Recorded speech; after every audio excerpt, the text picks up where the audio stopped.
بناو خدای رحمان و رحیم حمد و پسندان جو خدا ربا صلاة و سلام لسر مزن ما سروک و رزان ما حضرت محمد مصطفى علیه السلام و لسر آل و اصحاب و اتباع و توان با حتی رجا قیامته تماشاوان هجا د برنامه عشیرن ما یک نو ام لپیشبری ونه ایرو برنامه خواه جی کردستان باشور جی پایتخت هرما کردستان جی هولر ام پیشکشی و دکن میوانه کی می عزیز هیه میوانه ما کریم بحری عبدالله برادوسه میوانه ما براستی برنامه یان عشیر میا بس برادوست جبرگو امیرتیه جبروی سروکی ویجی میرن کلمه برادوس خو مگو یعنی جی عشیر ودتر امیرتیه جی آیلا میره کی مگو سروکی وی میرن جی آیلا میره برادوسا بافبیره ماموستا کریم بحری میرتیا برادوسچیا کریه مجی پرسی مگو لگلوی بحقی میرتیا برادوس امی هفبیوینه که بکن که حجی کریم منش کنن دریه خواه کر نها ام لگلوی رونشتنه جبلوی تماشاوانن هجا که کریم بحری عبدالله برادوس جیگر سروکی یکیتیا پارلمانتری کردستانه اگر به شکل کی دست بیشم لکردستان باشور یکیتیا پارلمان کردستان هیه که کریم بحری عبدالله جی جیگر سروکی و یکیتیه انشالله امی اول خیراتنا کتی بدن در حق وصیفاوی یا یکیتیه پارلمانتری کردستان ده و ما آگاه دار بکه پاشه امی در باسی برادوس ببین که کریم هم خیراتنا برنامه ستشاو هم جيغانا بخير بين خدا ستشاو جوازی به اون باشن سلامتن انشالله الحمد لله هر بجين خدا سلامت جوازی به من مالوا بابا و دلیه خوش مرا فکر تکلیف همه برنامه مالاوي يا زيغانا خدا بخير بين جوازی ستشاو به مال خدی به براستی افشان روش لکردستانه یعنی آغا و بگو میره گامبان هفت پیوینه دکن ام چنکو همو که مالا منه مال خدی به هذا هو یعنی ام الوصى خواخری غریب نابینن بده هذا خدا جوازی به که کریم از خوازم وصیفه کوجی اون جیگر سروکی کیتیا پارلمانتری کردستان یعنی اتخوازم اول بریام در باسی برادوس ببن اون اول خو بدونه داناسین پاشه در حق وصیفه و دزی پرسنازم باش. نابی و پاشناب آیلا و پروردهی و باش وصیفه و قلب بخير بين خدا ستشاو جوازی به از ناوي بن كريم بحري عبد الله بله برادوست شولا من خو از پاری زرم هم بيجنا اوقات اوقات ام بجنا بله اوقات بله از پاری زرم يعني از سال 1908 لبغداد كلية حقوق من خلاص كريا وبشتي هي من باريزاتي كريا حتى نهو يعني برلمان بوما لبرلمان كردستانش خلي دوي از بوما اندامي برلمان كردستاني هلوي خلي قرار قانون درسو بو تأسيسا يكتب برلمان كردستاني يكتب برلمان كردستاني همه اندام برلمان كردستان يدنه تل كردستان تل بغداد اوين من راتي عرمي كردستان كان او انا هم اندامن تدا او اندامت خليت بريه البري او جي اندامن توي يكتدا او يكتيا امانزو هدفه راويش كاريا مسائلات نتوينا بو زندورا گرتنا هاریکاریا پارلمان کردستان و هر وها پارلمان عراقي بو مسائل بله. قانوني و مسائل تشريعي کنگی هات دامزراندن سال 2007 2007 Yani balanın kişat var bu ye estam muazzafın jî بله endamın u ye beryawe na Bale. parlaman ew jî endam. Bale. Hew endamê o parlamanı. بله JP ve tunun endamê wa. نانا بس اندامت برلماني اندامن Belê belê. Ha كسي bes ana parlamanı endamın. Nuha parlamento. نانا ايد بريش Berij. بريش خليت بري بله. خلي ايك ودو سي وشار نها خلي بنزيع البرلماني هما اندامن تو يكتي دا بله. و او برلمانتاري خلي كي ودو سي وشاري البغداد او جي اندامن بله. لوي كتي برلمانتاري كردستاني Belê. بله Kak Kerim ye Bağdayê ye Kurdistanê çûne hikûmeta merkezî hew ew ya ye hemû Iraqê. نانا هم عراقينا بس ابيت نونراتيا Kurdistan. تمثيل كردستان كان او تسوينا بغداد او اندام الليره Belê. جمع Ye o cenabê o parlamenî البرلمان كردستاني çala çend? سالا 2005 Belê. Tamaşavanê nejawekî hûn dibînin Kerim sala 2005 milletvekîl yani Parlamenê Kurdistan bû paşê ev sazî damezrandine boy Bele. şoğlê parlamena boy pirsgirêkê wan çareser Bele. bibe. Karê we zor e geleke. باشا يعني اندامت ما هاتو تسود كانوا بله. هارو كاريوان كانوا بو زور مسائل Belê. بو دفاع حقوق اندامت خود كان Belê. وهروها او امان جد سركية ما البيرو بروجرام دا كهي ام جيتيني Ye nû û ye kem çend parlament endamê wan e? انه هو يعني تقريبا 450 اندامها 405. Belê. Serokê wekî ye سروكي كاك انها Belê. كاك جمال قاسم Kak Cemal la hûn jî cigirê wî ne. از جي قريبي Belê. Xweda muvaffaq ke inşallah. سپاس Kak كبير Kerim. Xweda ji we razî be. غير ممنون Bi rastî jî karekî zor gewre ye. Xweda ji we Memnun, razî be spas. zerriye de xweda we muvaffaq هر ke بيجي inşallah. سلام Kak Kerim bi rastî me got di danasînê de jî me got Biradost Emîriye ji ber wê serokê wê jî mîr bûn. Ez dixwazim ewil Biradost çi ye? Yani hêleko jî ya mîrîtî heye, galê we jî mîr bû xwe. Di wî warî de ez dixwazim ewil kelîma Biradost mana wê çi ye paşê me derbasî pirsiya xwe. كلمة برادوست غير تاريخ كهاتيا زور كتاب هذا بيجيتن برادوست لبرازدوخت هاتيا برازدوخت يك لقبائل وعوائل عوائل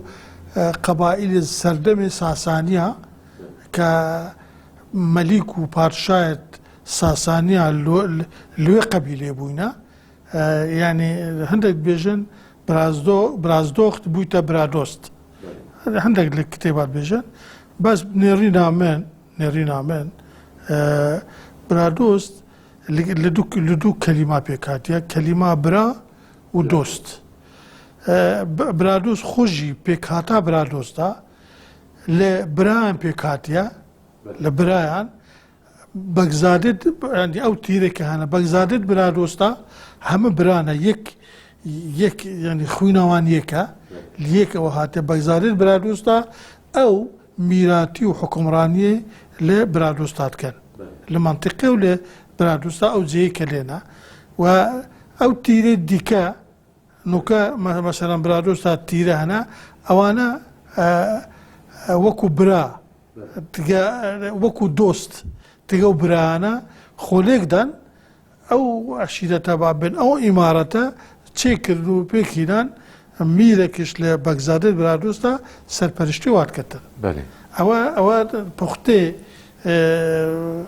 ناوي برادوستا برادوست لدو كلمة بيكاتيا Yani li Kurdistana Bakur jî mirovekî zîrek be ji hevalê xwe re baş be divê filan kes biradost be. بله Yani hevalê xwe ye. بله Wê برادوستا manî de. بله Bakur بله û Hakkar. اوجي هي بله اوجي Ya هي o kurtavê kirine biradost. بله بله Ya o çaktire. بله Belê. Kerim برادۆس شخوا نەناوێ عەشیرەکەیە بەڵێ. عەشیرە گەورەترە بەڵێ. ینی چەند گرنگترە عەشیرە تا گریتە خۆ ینی وەکە فەدەراسیۆنێک بەڵێ، وەکو فەدەراسیۆن. فەدەراسیۆنێکەیە ینی برادۆس مێژوو ینی تاریخا برادۆس هیچکی دەرهاتی ئەسلێ برادۆست بابێژین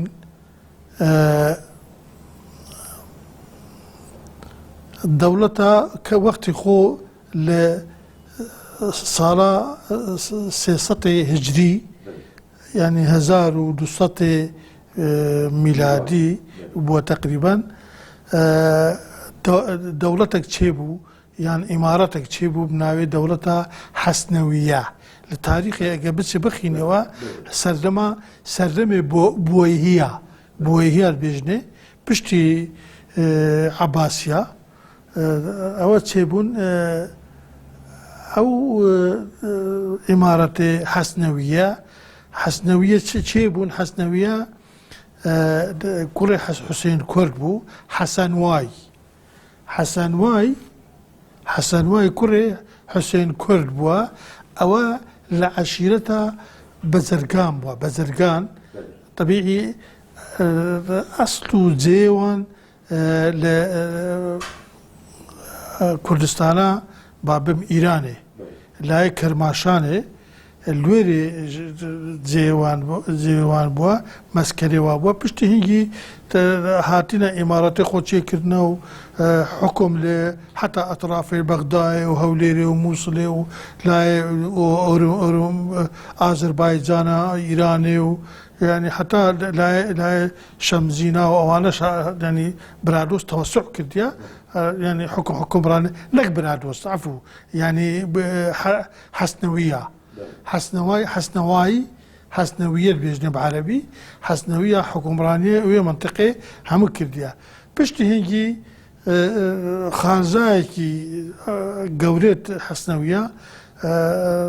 سەرلەشکر بوو هەستا انقلاب لەسەوان چێ کرد لەسەر خالد خۆ بەرکەنار کردن دەوڵە ئەوە خۆ شەدادی چێکرد ئیمارەتا خۆ چێکردن بناوێ ئیمارەتێ شەدادی پشتی هینگی ئەو خانەوادە ئایلێ ئەوە لە شارە زورە سلێمانیە لێرێ سەکنینە ئەو ئایلێ حەسنەویە بابێژن کە لە دەسەڵات نەماینە لێرە سەکنینە بگوێرە تاریخ و ئەو کتێبێت کە باس دەکەن خاستن لە ابن الحوقل لمسالك وممالك بيجيتن صار بشكل برا لي زوايز بونا برايك شو أورومية حوزة أورومية براي ديكا شو منطقة لاي قلادزيو رانيو أو زيانا برايكش هالويري وما برايكش شو بوتان يعني ليلة دا ئەمە خۆشی گەورێت مە بابکارێت مە باسیوت کرد گوتن ئەموو ماڵا بەدرخانێ بۆتا و عەشیرەتە ئاکۆی ڕانیێ صاحب قڕانێت سلێمانیە لە ئەو صاحب قڕان کە شاعیرێت گەورە وەکو ساڵم و حەمدی و کوردی ئەوانە هەموو صاحب قڕانن ئەوانە ئەوانە یەک ئاگرین یەک بنە ماڵینە بەس کەتە جیەکی ئەو لێرێ برادۆست گەورەی برادۆستا وەکو لە شەرەفنامەدا باسکردن شەرەفنامەدا هاتیە ینی ناوێ وە هاتیە مخابن پشت پێشیوە ناوێ چیا ئەم نزانین کێ بۆ بەڵام سوڵتان ئەحمەد صاحب قڕان ئەو گەورەی برادۆستا هەمووا بووە پشتی وە ئەو میر بووە میرێوان بووە لە برادۆست هەل ئورمیە لە ئورمیێش برادۆست لێرێ میراتیاوان لە سۆمای برادۆست لە ترگەوەر لە مەرگەوەر لە دەشتەبێلێ لە بەراندزێ لە ناو ئورمیە بخۆ حکومڕانی کردینە برادۆسا حکومڕانی وێرێکردینە پشتی ئەوەی کەەوە هەند لە زارە دەوڵەتە ئۆسمانلی و دەوڵەتە سەفەویە لە شەڕ و شۆردا بووینە هەند لەزا پشتیوانی لە عوسمانلیا کردینە گەلوادا بووینە ئەوان دەسەڵاتدانێ و جێدانێ ئەوکردە هەر لە زارە سەفەویە پشتیوانی لەوان کردیە و جێ و ڕێدانێ و تیوان حکومڕانی خۆ منتیقا خۆی کردە یە هاتە طبیعی هەتا سەردەمی خانی لە بزێڕین خانی لە بزێڕین ناوێ خۆ ناوێ و قەرەتاش بوو هەفتەش برابوون بەس ئەو خانی لە بزێڕین کە بووە گەورەی برادۆستا فکر کردەوە کەلێک هەبوو کەلێکی ساسانیە زەمانی قەدیم کەلا دەمدەم هەستا گوتی کەلا ورمێ دەوبەحرە جەیەکی نەویە ئەوەیە بۆ خۆپاراستنێ و بۆ ئەوانە دەست نادا ئەس دیسم وێرە ئاواکەم سە چیایە یعنی ئەگەنگۆ دیتبی منە دیتە بخۆ ئەو شوێنە کەلای دەمدەم هەنداو دەشتا بەراندزەیە دەشتا بەراندزە هەیە ئۆرمێەوە هەنداو دەشتا بەراندزەیە هەنداو گەلیە قاسم لواشە لەلایە شنۆیە کەتەی لولای لای دیکە لەلایە مەهابات و نەغەلەی کەتەی لە هەردوو لایە ئەو کەلە هەنداو دەشتا بەراندزێ لەسەر چیایی طبێ ئاسارێوە ئەو کەلێ مای ئەو کەل کە دروست کرد ناحەز و نەیارێت طبیعی موافقەتە ئەو وەختە خانی لە بزێڕین تەبعیەت لە شاه عەباسی سەفەوید کرد طبیعی خەڵکێکی حەسوودی پێدا بردن عشیرەتێ دەوروبەر ئەو گەورێت مەزنێت دەوروبەر تەورێزێ و جێ دیکە ئەو وەختە پایتەختە سەفەویە لە هەمەدانێ بوو خەبەردانێ گوتیانە ئەوەی ئەو دروستبوونە ئەو کەلەی خەتەرە دسە دەوڵەتە سەفەوی خەتەرە دسەنگۆ ئەوەی نیەتێکی خراپێ خانە لە بزێڕین چەند قاسد ڕێکردن بۆکن خان گواز و دروست چێکردنا وێ قەلەی بینیتن قەلەکە محکەم بوو طبیعی حتا لە طبیعی ئەوی ئەو تشتەش هەموو نووسیەوە لە کتێبە عالەم ئارای عەباسی ئەسکەندەر مەنشی کە کاتبێکی تورک بوو یێ شاه عەباسی سەفەوی بوو ئەو هەموو نووسیەوە من خۆی خوێندیەوە فارسی ئەلبەتە دوێرە باسی کردە شاه محەممەد پاشای تەبریزێ نامەی بۆ خانە دەریتن بێژدە خانە باشە کەلا ورمەی پشکانگۆ بۆ حیمایەنگۆ برادۆست تا بەس نینە بۆ ئەو کەلەی چاتکە یا دەمدەمە واز دەبینە لێگەڕێ شاه عەباسی سەفەوی نامرتاحە لەو دووەوەی چێنەکە ئەلبەتە ڕەفزت کردن خان بژی ئەس ئەو کەدە دەیە تەواوکەم کەلە تەواوت کردن ئیدی ئەوش لەشکرت خڕکەنەوە و شەڕ ڕوودە چەند ساڵێکی خەریکی شەڕ بیتن ساڵا 1609 1610 ئیدی لێ وەختیدا ئیدی حتا هەموویە قەتل و عامد کەن کەلێدا کەلاوەیدا ئیدی ئەو مقاومەتێت کەن ئەوێت کەن بخابن هەموو شەهیدت بن هەمووت کوژرێن برادۆست ئیدی لە وەختە ئەو عێلا برادۆستە ئەوی لێ ورمێ ئەوی لێ دەشتە بێلێ ئەوی لە ئەوانە هەندێک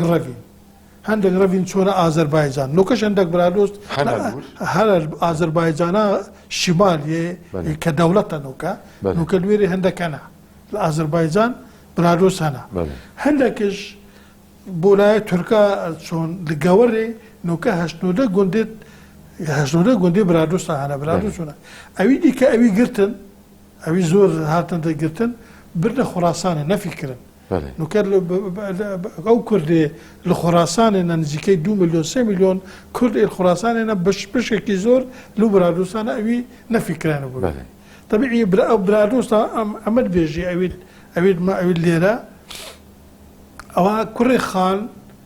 کوڕی خان بیتە خارزایە شەمزی میری شەمزینە ئەو جێ خۆت بیتن پشتی هەنگی ئەو نەشێ بگەڕێ بزەڕیتەوە بەس ئەو ساغت میری ئەوش داوەتت کەن لە شتا بەراندەزێ ئاشووری لێبووینە فەلە لێبووینە چەند بینن کەنە میرێ خۆ تێنن گوندێکێ ناوی ئابڕا ئەو گوندت دەنە میرێ برادۆست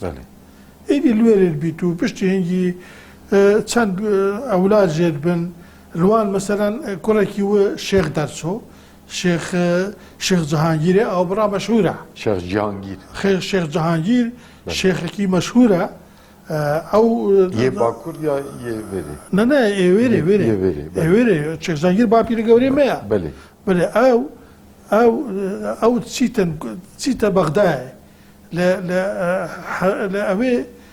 حەزرەتی غەوەس غەیسێ گەیلانی هەلوێرێت خینیتن لێرێت خینیت و هەلوێرش طریقەتا شێخاتی وەرگریت و زەڤریت و تێتە منطقی بەێ شێخ عەبدولقادر بیتە شێخێ طریقەی قادریە تێتە دگەڕێتەوە تێتە منطقا برادۆست بەرازگر ئەلبەتەوە سێ بەرەباب لێ پەیدا بوون بەرەبابێ بابن بەگزارێت هاروونێ ماڵا خانا و دەر و موسا بەگو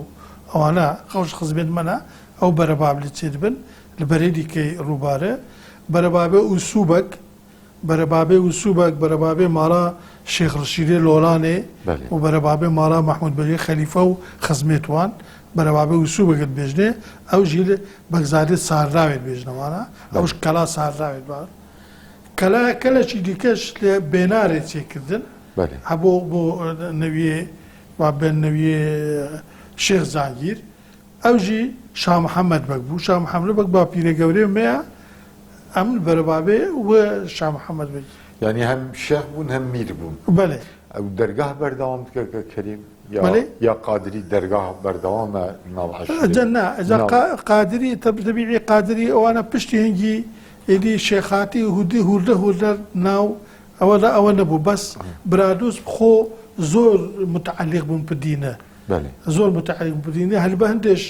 مەسەرەن شێخ ڕەشیدی لۆڵان ڕەحمەتا خودێ لێ بیتن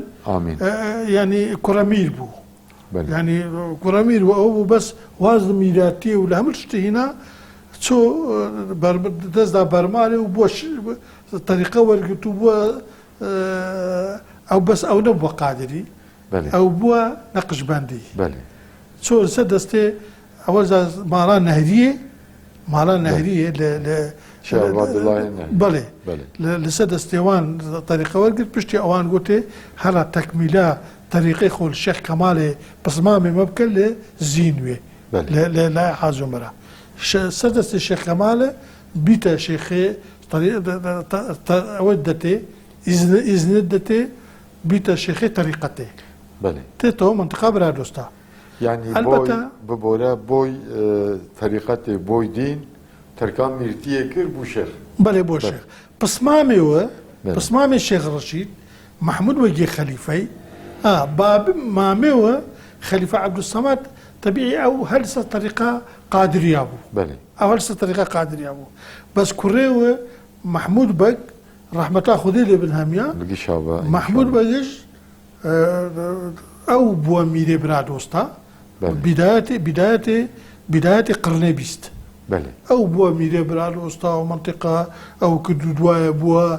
محمود وەک بووە مەندوب نائیب لە بەغدایە بووە نائیب و تەمسیلا منطقە برادۆستا کرد و ئەوە بوو ئیدی ئەو میرێ برادۆستا بوو هەتا ساڵی شێستا پشتی ساڵی شێستا طبیعی هەم ئەو وەفات کرد محمود بەگی وەفات کرد و شێخ ڕەشیدیشی وەفات کرد پشتی شێخ ڕەشیدی کوڕێت بمانەوە ئەویل هەمیە بناو شێخ محەممەد حاجی محەممەد بوو حاجی محەممەدی شێخ ڕەشید ئەلبەتە پشتی ماڵا میرێ برادۆستا با بێژین لێرە محمود بەژێ خەلیفەی محمود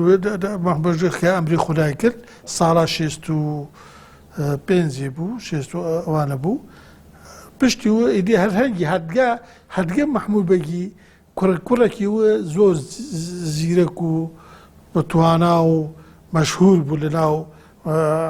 عشیرەتی و لەناو خەڵکی ئەوژی ڕەحمەتی کەریمخانی برادۆز بوو. طبعی کەریمخان دی میراتیا برادۆز تا کرد تو وەختانەدا ینی ئەوە بیرا من تێت ئەلبەتە برادۆست لە چاخێکی زێڕیندا بوون دوو سەردەمانە یعنی ئەو میراتێکی باش کردن شێخ ڕەشیدش داعمی وات کرد ئێجا میر کەریمخان لە دایکێ نەوێ شێخ ڕەشید بوو لە دایکا و کچە شێخ ڕەشیدێ لۆڵان بوو بابێوش میر مەحموود بەگ بوو پسمامێ شێخ ڕەشید بوو و بەندێ مەرکەزێوان گەلێک قەوی بوو لە عێراقی و لە ناو کوردا و لە ناو عەشیرە لێ کەریمخان هەتا ساڵە 2012 هەر حیات دەما بوو یان نێزدا وەفات بەڵێ پاش پشتی ساڵە 2012 میرسەلام کوڕێ و نۆکەل جێ و ڕونیشتە میرێ برادۆستا میرسەلامش خودێ ئەمرێ و درێژکەتن یعنی شۆڕا عەشیرەتێ بە باشترین شێوە بڕێت بەتن دی خزمێت توش هەموو هاروکارن قەومێ ما ملەتەکە ملەتێ برادۆستا زیاتر لە خزمێت میرسەلام سەلام خۆش دوێت یعنی هەندە باشە بۆ ئەو خەڵکە و ئاوەڕێدانەوە یعنی ئەوە ناحیە تاریخا برادۆستە ئەلبەتە باسی وەشکەم بەرە بابامە ئەمە کەلوودی و بوون لە ئیرانێ بوون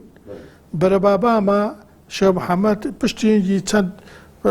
پشتا هات میرێتمان بیر حەسەن بەگ و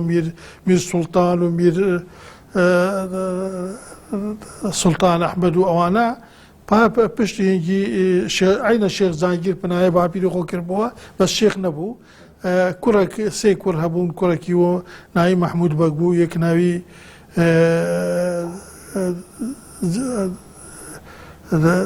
جەهانگیر بوو یەکش ناوی عەبدال بەگ بوو طبیعی عەبدوڵا بەگ کوڕی شێخ زانگیر بوو عەبدوڵا بەگ و ئەسکەندەر عەبدوڵا بەگ طبیعی عەبدوڵا بەگ ئەو فترێ بدایەتێ نهایەتێ قەرنێ 19 بدایەتێ قەرنێ 20 عەبدوڵا بەگ میرێ برادۆستا بوو لە مەنتقا برادۆستا لە مرگەوەر و ترگەوەر و سۆمای برادۆست و ئەوانە دیگە شۆڕشا ئیسماعیل ئاغا و سمکۆ کە بەشداری شۆڕشێ کردن شکان و ئاوارە بوون هاتینەوە دیوی و ئیدینۆکە ئەمژێ لێرەینە دوای شۆرەشی هاتن کوردستانە ڕۆژهەڵات کە کەریم دەست خۆش کە کەریم میرێ برادۆستی ئێستا وەگۆ میر سەلامە برادۆست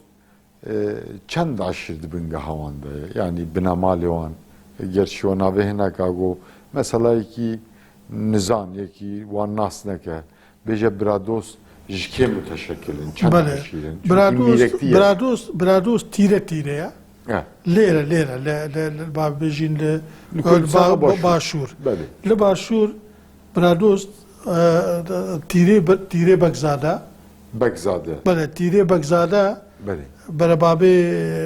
بابێ مبەیە هەموو بڵاوە منطقه خصوصية بس منطقة برادوستا منطقة سيدكا أو منطقة برادوستا يعني هنا منطقة برادوستا الهوليرة الجيني تابعي هوليرة تابعي سورانا تابعي سورانا ناحية قد سبيرا سوران ناحية بلي ناحية قورترين مزنترين ناحية باشور ناحية برادوستا يعني اگر بری خوب که ناحیه تاریخی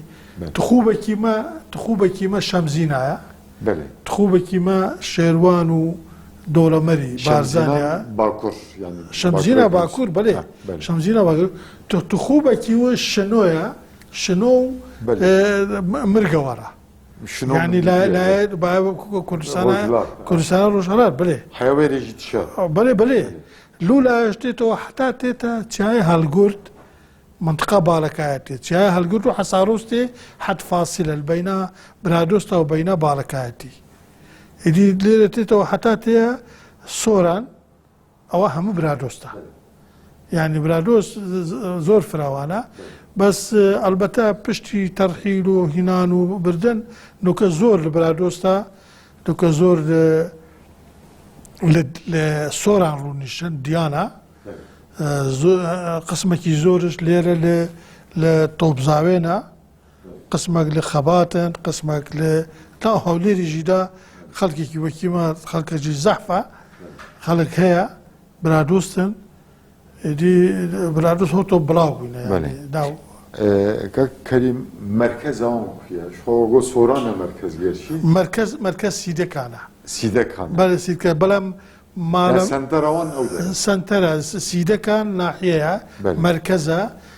بەلێ گوندێتوان مەسەرەن مجێسەر گوندێ ماڵە میرێ برادۆستا بووە ناوی دووارە بکەش مجێسەر مژێسەر بەێ مجێسەر تاریخێدا ناوی مەساسر بووە بەس نوکە مجێسەرە لۆلان خانەقا و تەکیێ ماڵەشێخە برادۆستا بووە لە کەویتە سەر حدودێ ئیرانە نێزیکە بۆ حدودێ ئیرانێ و تورکا نێزیکە تەبیعی مریدێت شێخ ڕەشید لۆلان گەردی و گەردیت باکوور شکاکێت ڕۆژهەڵات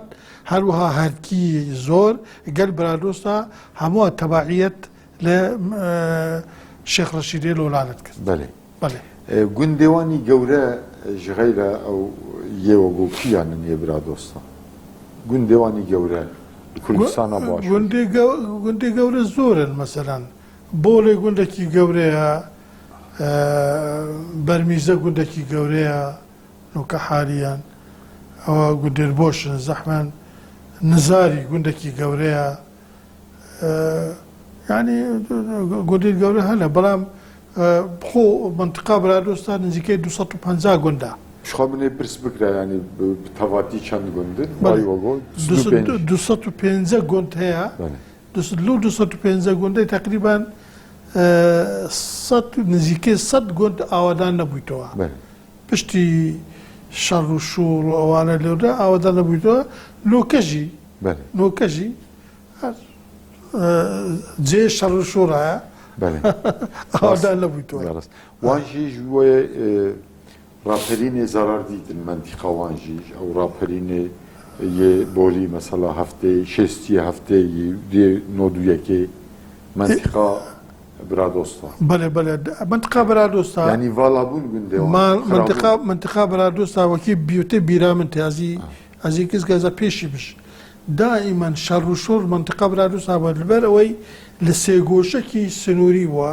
ئەو لا تورک ئەو لا ئیران ئەو لا عێراق لێرێ هەموو شەڕ و شۆڕێت کورداوی ئەو دەوڵەتانە ئەوانە کەتی ئەو مسەلەسە لێرە شەڕ جێکی استراتیژی بووە شەڕ و شۆڕ هەموو لێرێ بووینە و دائیمەن ئەمە ئاوارە بووینە بڕۆ هەولێرێ بڕۆ ئیرانێ ئەوە هاتە تورکا وەرەوە ئێرە ینی وەزعی برادۆستا بوو شکلی بووە کەک حەجی دناوا گوندێواندا یێ تەکیە و شێخ و تۆبێ بەردەوام بگانە بەڵێ ناوا گوندێ برادۆستادا تەکیە تەریقەتێ نۆکەژی بەڵێ نۆکەژی نۆکەش نۆکە لێرەیە نۆکە هەولێرە هەولێرە بەڵێ نۆکە گوندێوە ناوێوان ژمار لۆلانێ بوون لۆلان گوندی لۆلانێ نۆکەشی هەر بێژنێ تەکی لۆلانێ نۆکە لۆلانێ مەسکییان شێخەیە لۆلانێ شێخ ڕەشید شێخ ڕەشید جا کوڕێتوە نۆکە نەویەوە شێخ حوسێن نەویەویە هەولێرێنە ئەوان نۆکەژی ئەو مەناسک و مەراسیمێت مەولودێ و تەسەوفێ و سۆفی سنەوێرێ و خەڵکێکی زۆر نۆکە ڕاستە تەریقێ نادەن بەڵێ خەڵکێکی زۆر مەحسوبە مریدە کوڕێت مریدە ئەوانە هاتو سواوان کەن و چنە خانەقا و چنە وێرێ و هەموو شەوێت جمعەش مەولودێت خینن ینی تەسیرێکە تەریقەتی زۆر گەورە یا هەم نەخشی هەم قادری لسر ميركتيا لسر برادوستا هوا. هي بله. هيجي بردوام بله. نوكجي كم بردوام. شوبيت محافظات يعني بله. جيل نو نخاسم بله نوكش اما درويش و صوفي مزحفن مزورته خدا موفق ان شاء الله خواهش من جانا واني ابوريجي بتشيا يعني جانا ابوري الرئيسي منطقه ما بزداريه حيوان داري تشداريا من بيجي بله حيوان داري بله حيوان وبز يعني مروا مالات واوتشتانا ما كشتان وجرمان ابونا بله. منطقه ما كشتان هم تشيا وكويا بافرو هم جي زور خوشن بله منطقه برادوس منطقه كي غير خوشا بله يعني هم دشت هم زوزان بله بله بله يعني منطقه غربيانيه هي زوزان الشيء بله علاقه ويا او شوغو يعني مركز اوان جيك استراتيجيك ده حدود سي دولت دايه بله يه شنو مثلا اروميه جوار علاقه بردوام برادوسيو نوكا برادوس بله نوكا برادوس خزمي مهنا نوكا ل مرقور لورمي للشنو لوزيانا خزمي مهنا برادوس يعني وين تين ايرا سلامة دن ام سلا والدين يكودو بينين جوينوي سالانه شيء بنك حاجي يه همو لا جوين لا وتوني لا اما اوانينا وكي حزباينا ام مؤتمر وكونفرنس وشان لا بسين بلي سردانا يكودو كي مناسبات رجع عيدي تو ولا بينا مثلا مارا مير مارا الشيخ مارا مير تيجي ببينا 300 400 500 كاس بيكون على الدخول بيري هالروجي يعني همو لسنتين او سنتين هم تشنوري الويري خربنا وانا ندخل سروكي واني كاريزماتيك مير سلام مير سلام بله مير سلام سروكي كاريزما برايت بيجي هارو كار برايت مير سلام هارو كاري كاك سلامن بله لو مسألة ده بله كاك حاجي خدا جوارزي بل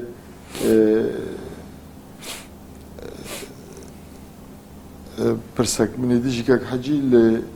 جيران برادوستا كان عشيرانه جيران برادوستا لبابل الجنوب لأوانا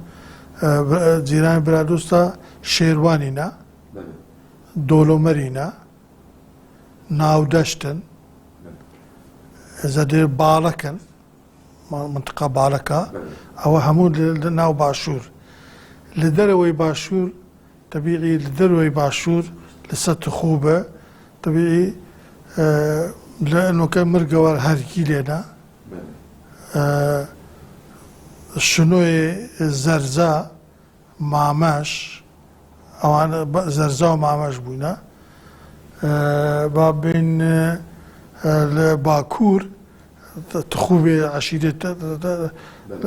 لباكور كهاو سنورن هاو تخوبن قرما قردينا بله قردي لو هنا راسته باكور دناسم قرديا بله بله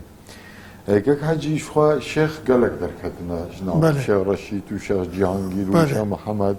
وبردوام او بله يعني او قالناك هيجي حيايرو بردوام الحمد لله او جي كاركي قالك باشا بنابا برا دوستان ده جبلي شيخا سياسة مدار شو جنابه هو دركتية يعني غيري وين يه البيش يجو مشهورا سيدا يعني ماموستا يه آيني غيري شيخا ماموستا آيني سياسة مدار دنگ شيء نامدار يه مشهور دركتنا ولا ما مستوى ملاية ناودار نامدا هبونا مثلا ملا علي المشي برايو ملا سعيد دي ملا قادري باوري ملا دي ملا زحفونا ملا محمد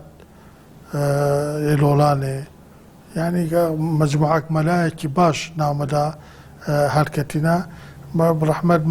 ملا على قديم الزمان يعني ملاياتي ودينداري لمنطقة برادوستا نقت يا دائما ملاهب هنا دائما يعني بعلم رح حشر ونشر بله بله بله سياسة مدار سياسة ما والله هي سياسات ما خوي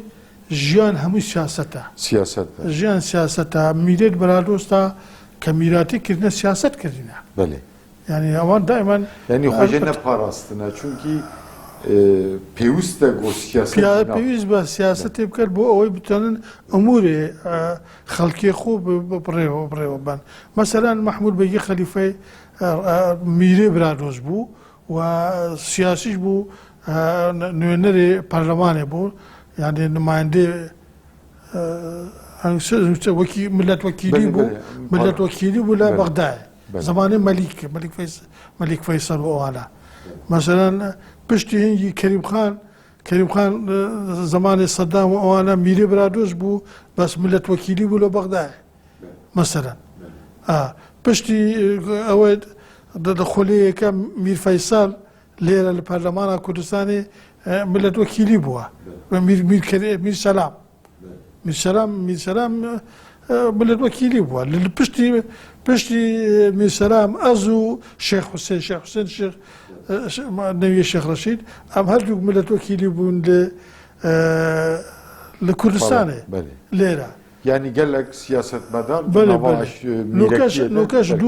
دو خزمت ما دو برادوست ملت وكيل لكردستاني يك كوريش حسين نبي الشيخ رشيد الروان يكش الدكتور زيدانا نبي خان عبد الله رشيد بقى اوج خزمت منا هادو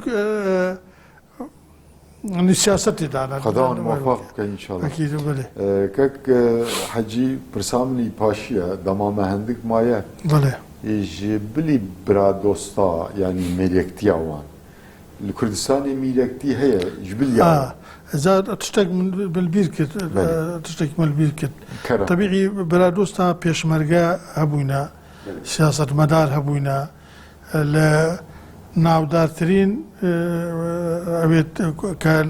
لە پێشمەرگایەتی بوونە و ئەندامی سەرکردایەتیە حزب پارتی دیموقراتە کوردستانە عێراقی بوونە حەمید ئەفەندی حەمید ئەفەندی نوکەژی حیاتدا مایە خودی عمرێ و درێژکەتە ژیاندا تەقاوتە بۆ وەزیریژی ئەلبەتە بەڵێ بۆ وەزیری پێشمەرگا طبيعي إنسانك تيكوشار منازل لهول الداتشي تيجي أوجي خباتك يزور كل سياسة كل زورش ل يعني كداوي دامزراننا كردستان ده زور جوله بله طبعا البته و او هسه سلمه وقت خو هاد پێشمەرگە بوو قبل مصطفى بله هاد جو پێشمەرگە بووە پشتی جیلگە کاک مەسعود وتکە ئەوانە يجي بردوان ولا خبات اخو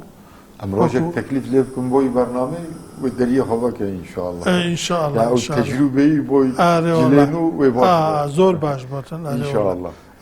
ميرك بس بله بهالحال ان شاء الله ان شاء الله ان شاء الله زور سباس سرچاو بجید خوش بخو راستيجم خوشحال بونم سرچاو بجید حق ميركتيا برادوستان هم یکیتیا پارلمان سلامت وصفه کوجی او سپاس وکم سپاسی گویکم که هاتینا انشالله طریقه کانال انگودا طریقه و برنامه دا ملت ما ده برادوستان آسی زیادتر رنگ بیست بیتن زیادتر برادوستان آسن او لوحه الپشت های او لوحه او لوحه بله او خانه لبزيرينا او بله لوحه خانه لبزيرينا تجيشتي من طبيعي بدستي تشكراي او ل